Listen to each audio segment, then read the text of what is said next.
नमस्कार, BTV news में स्वागत है आपका। इस बुलेटिन के साथ मैं हूं कृष्ण कुमार और आइए खबरों को विस्तार से देखें। उससे पहले एक नजर हेडलाइंस पर।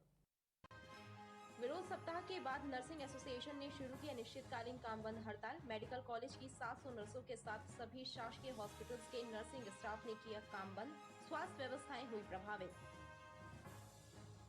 डॉग बाइट का शिकार हुए लोगों को रेबीज इंजेक्शन लगवाने काटने पड़ते हैं विक्टोरिया के चक्कर। रेबीज इंजेक्शनों की किल्लत और स्टाफ की बदसलूकी बढ़ा रही है लोगों का दर्द। और लालकुआं पोली पाथर स्थित घर से 585 पाव देशी विदेशी मदिरा जब्त, एक आरोपी गिरफ्तार। ग्वारीघाट पुलिस और क्राइम ब्रांच की कार्यवाही।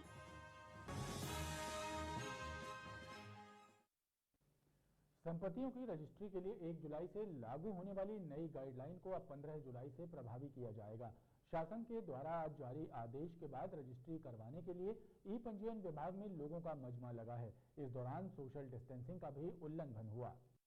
राज्य शासन द्वारा वर्ष 2020 और 21 के लिए 1 जुलाई से प्रभावी होने वाले बाजार मूल्य की गाइडलाइन को अब 15 जुलाई से प्रभावी करने संबंधी आदेश जारी किए गए हैं। लिहाजा इस छूट का लाभ उठाते हुए लोग 15 जुलाई के पूर्व संपत्तियों की रजिस्ट्री कराने पंजीयन कार्यालय पहुंचे। पंजीयन कार्यालय में लोगों की भीड़ लगी रही और इस दौरान फिजिकल डिस्टेंसिंग का भी उल्लंघन हुआ। रजिस्ट्री का जो करने की जो छूट वाला जो टाइम पीरियड था उसको अभी 30 जून तक वो था, उसे बढ़ाकर अभी 15 जुलाई तक किया है राज्य शासन ने। तो 15 जुलाई तक इसकी का लाभ जो है जनता ले सकती है और इसके आदेश राज्य शासन ने जारी भी किए हैं। सर, कुछ रेट बढ़ाने के लिए की गाइडलाइन नहीं, रजिस्ट्री में अभी तो वर्तमान जो रेट चल रहे हैं, जो छूट वाले रेट चल रहे हैं, वही 15 जुलाई तक चलेंगे। उसके पश्चात जैसे राज्य शासन निर्देश देगा वैसी कार्रवाई। हालांकि पंजीयन विभाग के अधिकारी कोरोना प्रोटोकॉल का पालन कराते हुए रजिस्ट्री करवाए जाने की बात कह रहे थे। कश्मीर में हुई धर्मांतरण की घटना से जबलपुर के संपूर्ण सिख समाज में रोष व्याप्त है। इस घटना से आक्रोशित यूथ सिख एसोसिएशन के सदस्यों ने जिला प्रशासन को केंद्रीय गृह मंत्री के नाम एक मांग पत्र सौंपा है। जबलपुर के यूथ सिख एसोसिएशन के सदस्य कलेक्ट्रेट कार्यालय पहुंचे और कलेक्टर को गृह मंत्री के नाम एक ज्ञापन सौंपकर इस घटना को अंजाम देने वालों पर कार्रवाई करने और युवतियों को उनके परिजन के हवाले करने की मांग की है। कश्मीर में हुई इस घटना की निंदा करते हुए यूथ सिख एसोसिएशन ने इसके लिए बनाए गए कानून का भी हवाला दिया है। और पिछले दिनों कश्मीर में जो बहुत ही दुर्भाग्यपूर्ण घटना घटित हुई, उसके संदर्भ में हमने माननीय प्रधानमंत्री जी के नाम से उन्हें ज्ञापन आज यहाँ दिया है और अब उनसे मांग करी है कि इस मुद्दे पर जल्द से जल्द कार्रवाई होनी चाहिए, उचित कार्रवाई होनी चाहिए और भविष्य में ऐसी घटना ना घटित हो उसके लिए भी कुछ न कुछ बहुत जल्दी एक्शन लेना चाहिए। थाने में वजनदारी दिखाने के चक्कर में रांची के कांग्रेस कार्यकर्ताओं और एक हिंदूवादी संगठन के बीच तकरार हो गई। विवाद बढ़ता इसके पहले पुलिस ने दोनों पक्षों को फटकार लगाकर शांत करवाया। दोनों पक्ष महिला से छेड़खानी के मामले में थाने पहुंचे थे।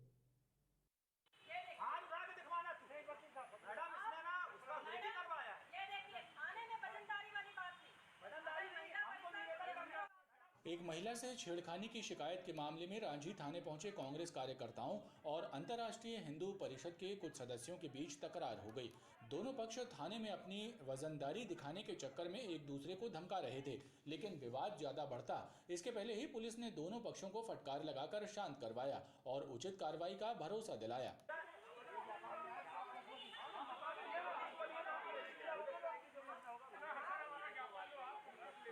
वो है अपनी वजनदारी दिखा रहा है, बोल रहा है कि आपने सुना होगा कि कांग्रेस के लोग बोल रहे हैं कि हम खड़ा फाड़ देंगे। तो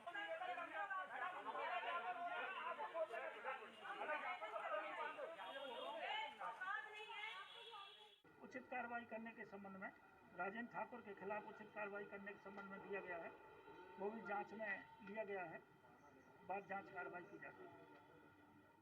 बहरहाल थाना परिसर में हुए विवाद को लेकर देर तक मजमा लगा रहा। हिंदूवादी संगठन के सदस्य महिला की तरफ से शिकायत करने पहुंचे थे तो वहीं कांग्रेस कार्यकर्ता आरोपी का बचाव करने थाने गए थे। पूरा मामला चर्चा का विषय बना हुआ है। पनागर तहसील के ग्राम सिंगरौद में एक कोटवार द्वारा सरकारी जमीन पर कब्जा करके ग्रामवासियों को परेशान करने का मामला प्रकाश में आया है। बहुजन समाज पार्टी के कार्यकर्ताओं ने पुलिस कप्तान को पत्र सौंपकर कार्रवाई करवाने की मांग की। बहुजन समाज पार्टी के सदस्यों ने एक शिकायत पत्र पुलिस कप्तान को सौंपा है, जिसमें पनागर के ग्राम सिंगौर के कोटवार पर सरकारी जमीन पर कब्जा करके लोगों को परेशान करने का आरोप लगाया गया है। बीएसपी के सदस्यों का कहना है कि कोटवार द्वारा दलितों और आदिवासियों को जाति सूचक शब्दों से अपमानित किया जाता है, जिसकी वजह से पूरे गांव में आक्रोश व्याप्त है। पुराना लगभग 20-25 वर्षों से हमारे कुछ दलित आबादी 20-25 परिवार वहाँ पर निवास करती है, लेकिन वहाँ पे जो ग्राम कोटवार है तो आए दिन, क्योंकि उनकी ज़मीन सरकार ने आवंटित किया था और काफ़ी सालों से वो अपनी ज़मीन से हटाकर इनकी बस्ती का भी कब्जा कर लिया है और उन्होंने फेंसिंग और सीमेंट के खंभे खड़ा करके वो ज़मीन को अपने कब्जे में कर लिया है और आए दिन जो ये उस रास्ते से निकलते तो धमकी दिया जाता है और जान से मारने की धमकी के साथ जातिगत सूचक इनको अपमानित करने की कोशिश की जाती है। बहुजन समाज पार्टी के सदस्यों ने चेतावनी दी है कि यदि उचित कार्रवाई नहीं की गई तो तीव्र आंदोलन किया जाएगा। 4,944 सैंपलों की टेस्ट रिपोर्ट में से केवल 2 व्यक्तियों में ही कोरोना की पुष्टि हुई है। खास बात यह है कि एक्टिव केस भी 7 ही रह गए हैं। बात करें यदि कोरोना से मृत होने वाले मरीजों की, तो पिछले 24 घंटे में 1 मरीज की मौत हुई है। वहीं बुधवार को एक भी व्यक्ति डिस्चार्ज नहीं किया गया है। बुधवार को जिले में कोरोना संक्रमण के केवल 2 मामले सामने आए हैं और इन्हें मिलाकर कुल संक्रमितों की संख्या 50,571 हो गई है। वहीं संक्रमण मुक्त होने वाले व्यक्तियों की संख्या 49,890 ही है, क्योंकि 24 घंटे में एक भी मरीज डिस्चार्ज नहीं किया गया। इसके साथ ही एक्टिव केस भी केवल 7 ही रह गए हैं। वहीं कोरोना से एक व्यक्ति की मौत होने की पुष्टि हुई है। जिले का रिकवरी रेट भी बढ़कर 98.65% हो गया है। एमपीईबी से सेवानिवृत्त कर्मचारी का 2 दिन पुराना शव कृपाल चौक स्थित मकान में पाया गया। मकान मालिक की सूचना पर गोरखपुर पुलिस ने मौके पर पहुंचकर शव का पंचनामा कर उसे पोस्टमार्टम के लिए भिजवाया। पुलिस के द्वारा प्रथम दृष्टया बीमारी से मौत होने की संभावना जताई जा रही है। गुप्तेश्वर कृपाल चौक के पास किराए के मकान में रहने वाले बिजली विभाग के सेवानिवृत्त कर्मचारी नारायण मालवीय का शव घर के कमरे में पाया गया। मकान मालिक के द्वारा दी गई सूचना के बाद मौके पर पहुंची पुलिस ने दरवाजा खुलवाकर शव को पोस्टमार्टम के लिए भिजवाया। पुलिस के अनुसार मृतक मूलतः इटारसी के पास का रहने वाला था और जबलपुर में किराए से रहता था। जब पिछले 2 दिनों से वो घर से बाहर नहीं निकले तो मकान मालिक ने पुलिस को इसकी सूचना दी। आकर विधिवत कार्रवाई की गई, दरवाजा को तोड़वाया गया, धक्का देके खुलवाए, अंदर की चटकनी टूटी। उसके बाद जाकर के देखे वो औंधे पड़े थे पलंग में, उनकी डेथ हो चुकी थी, उनके नाक से ब्लड आ रहा था। ऐसा लग रहा था जैसे डेड बॉडी 1-2 दिन पुरानी है और शायद कोई बीमारी से इनकी मृत्यु हुई। और अब एक नजर डालते हैं मौसम पर। मानसून कमजोर पड़ने की वजह से न्यूनतम और अधिकतम तापमान भी सामान्य से लगभग 3 डिग्री अधिक रहा, जिसके कारण दोपहर तक उमस भरी गर्मी का एहसास बना रहा। हालांकि शाम को हुई बारिश से गर्मी से थोड़ी राहत मिली। मौसम विभाग के अनुसार अधिकतम तापमान 36.1 और न्यूनतम तापमान 27.3 डिग्री सेल्सियस रिकॉर्ड किया गया। लंबे इंतजार के बाद जबलपुर में बुधवार की शाम हुई बारिश ने शहरवासियों को तरबतर कर दिया। मौसम विभाग से मिली जानकारी के अनुसार इस सीजन में अभी तक 156 मिलीमीटर से ज्यादा बारिश दर्ज की जा चुकी है। वहीं पिछले साल आज के दिन तक 101.9 मिलीमीटर बारिश दर्ज की गई थी। इसके अलावा अधिकतम तापमान सामान्य से 3 डिग्री ज्यादा 36.1 डिग्री सेल्सियस दर्ज हुआ है, तो वहीं न्यूनतम तापमान 27.3 डिग्री सेल्सियस रिकॉर्ड किया गया। मौसमविदों ने बताया कि संभाग के कई स्थानों में गरज चमक के साथ बारिश होने की संभावना बनी हुई है।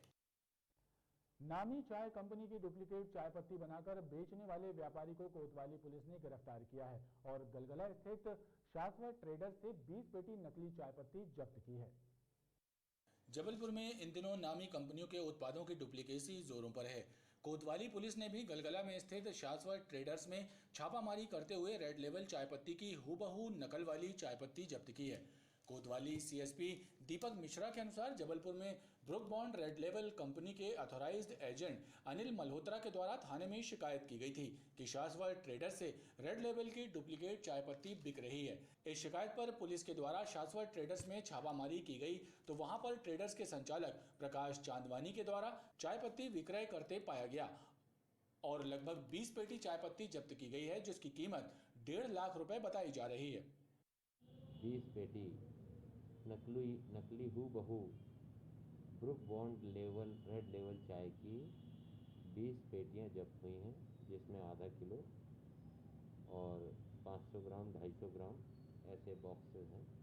और जो उनके वो एजेंट थे मिस्टर मल्होत्रा, उन्होंने उसको चेक किया और बताया कि पूरा माल नकली है। नकली माल होने के कारण प्रकाश चांदवानी के खिलाफ धारा 420, 51, 63, 68 कॉपीराइट एक्ट का मामला पंजीबद्ध कर विवेचना में लिया गया है। पुलिस के द्वारा प्रकाश चांदवानी को गिरफ्तार कर उनसे चाय पत्ती के बारे में पूछताछ की जा रही है। खबरों का क्रम जारी है, आप देखते रहिए BTV न्यूज।